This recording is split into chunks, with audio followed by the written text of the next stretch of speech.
অনেকেই ভাবে মাদক শুরু হয় খারাপ বন্ধুদের সাথে, কিন্তু অনেক সময় একটা ভাঙা প্রেমও মানুষকে নেশার দিকে ঠেলে দেয়।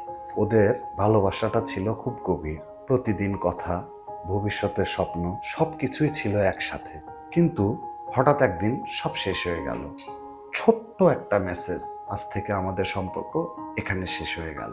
আর সেদিন থেকেই তার ভেতরের মানুষটা ভেঙে পড়তে শুরু করলো। বন্ধুরা বলল, একটু নেশা করো, সব কষ্ট ভুলে যাবে। প্রথমে শুধু কষ্ট ভুলতে, তারপর ধীরে ধীরে সে নেশায় হয়ে গেল অভ্যাস। যে মানুষটা একসময় নিজের ভবিষ্যতের কথা চিন্তা করত, সে মানুষটাই নিজের জীবনটাকে ধ্বংসের দিকে নিয়ে যাচ্ছে। একটা ভাঙা প্রেম জীবনের শেষ না, কিন্তু একটা ভুল সিদ্ধান্ত আপনাকে মাদকের মতো একটা অন্ধকার জগতে নিয়ে যেতে পারে। মনে রাখবেন, কষ্টের সমাধান নেশা নয়, সঠিক সাহায্য। আর এই জন্যই রিয়েল লাইফ প্লাস মাদকাসক্ত নিরাময় কেন্দ্র আপনাকে সাহায্য করার জন্য সর্বদাই প্রস্তুত।